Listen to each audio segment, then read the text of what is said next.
Imagine waking up on a Sunday, convinced your Savior has arrived.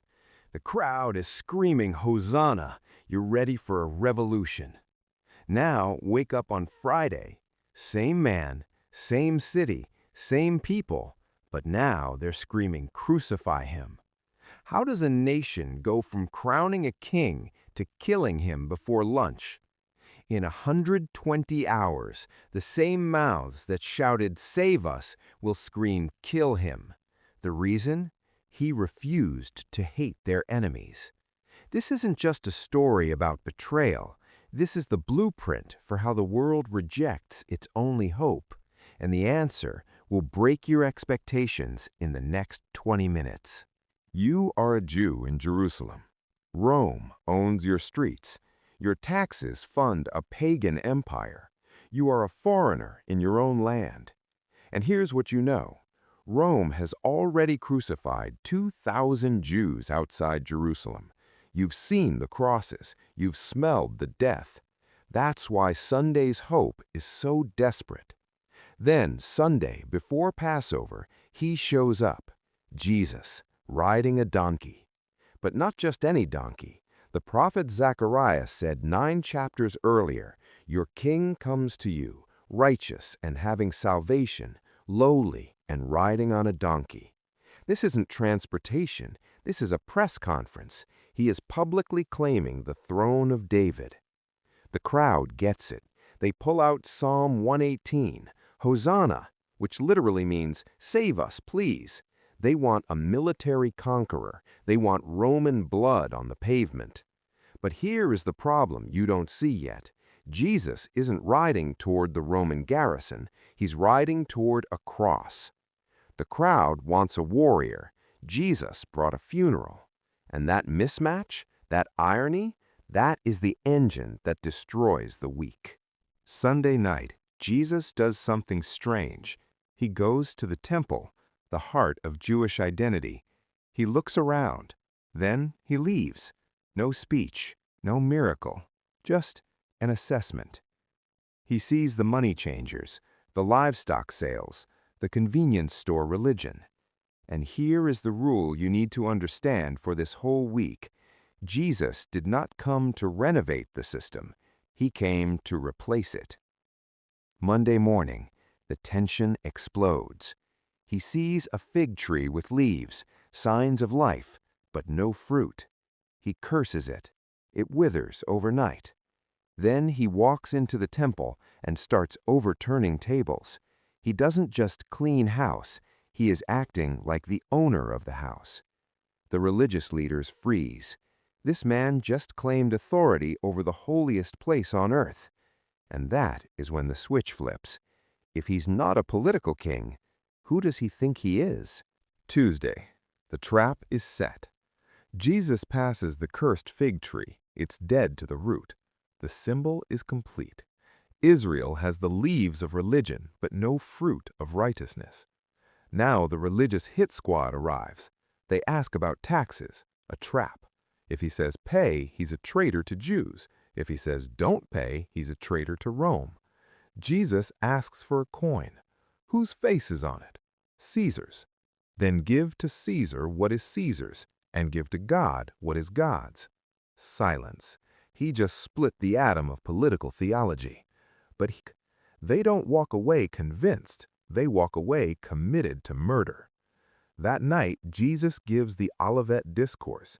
He predicts the temple will fall. He predicts persecution. He is telling his friends, I'm not stopping the suffering. I'm walking into it. You can feel the room getting colder.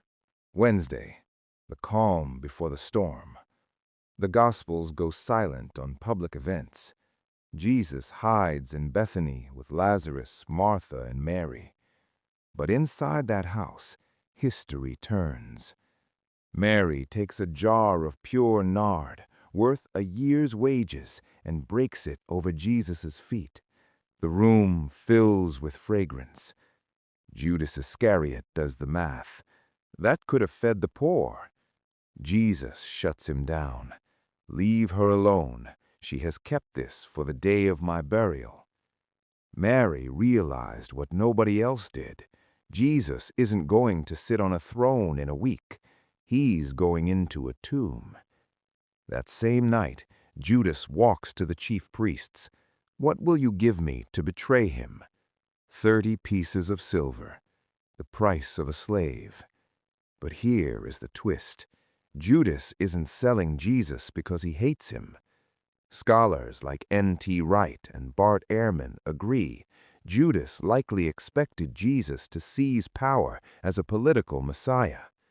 When Jesus talked about dying instead of fighting, when he refused to hate Rome, Judas decided to force his hand. He thought he was starting a revolution. He was actually hanging his own soul. Thursday, the Passover meal. Everything looks normal. Lamb, bitter herbs, wine.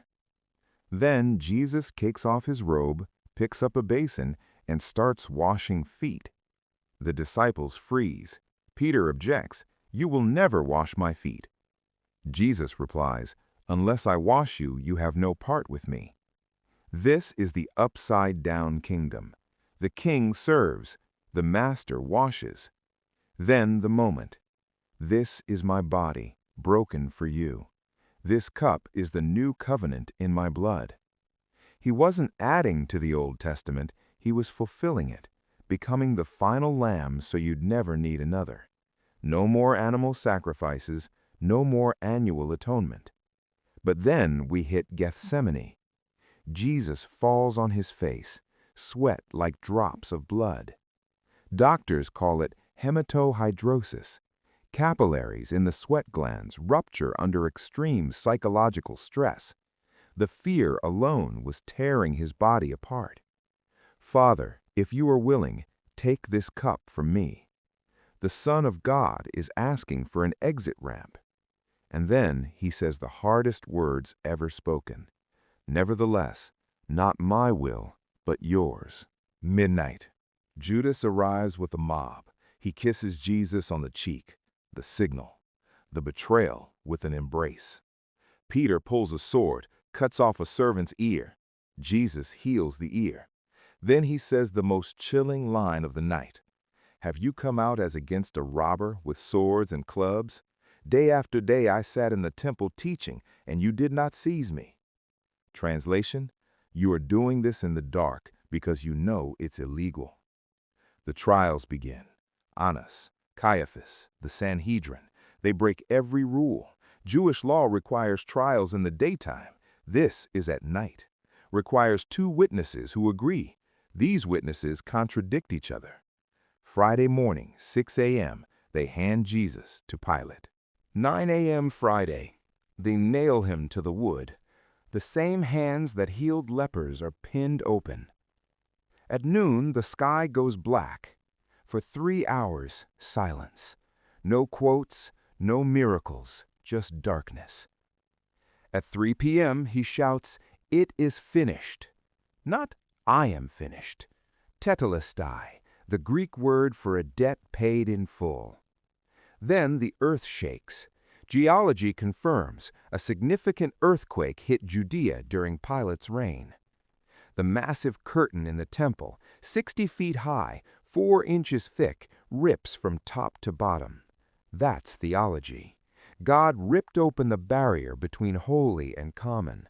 The way to God is now a torn curtain, not a locked temple. Saturday. Silence. The disciples hide behind locked doors. Hope is dead. That Sabbath, every follower remembered Jesus saying, "Destroy this temple, and I'll raise it in 3 days." They thought he meant the stone building. They had no idea he was talking about his own corpse. The authorities sealed the tomb. They post guards. It looks like Rome won. It looks like the grave swallowed the king. But Sunday morning, another earthquake. An angel sits on the stone. The guards pass out. The women arrive. The stone is already rolled away, not to let Jesus out because he's already gone. The stone was rolled away so we could see inside. Over 500 witnesses saw him alive over the next 40 days. Most of those witnesses were still alive when Paul wrote 1 Corinthians 15. You could go ask them. That's not legend, that's testimony. You don't die for a lie you invented. You die for a resurrection you saw with your own eyes. Here is the lesson. Passion Week isn't a tragedy that turned into a happy ending. It's a courtroom drama where the judge took the death sentence himself. The crowd on Sunday wanted a king who would kill their enemies.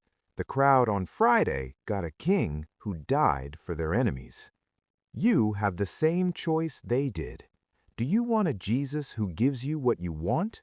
Or the real Jesus who gives you what you actually need? Forgiveness through failure. The resurrection doesn't just prove he's God. It proves that the cross worked. The payment was accepted. The receipt is the empty tomb. That is the most ironic, painful, hopeful week in history. Don't let the familiarity numb you.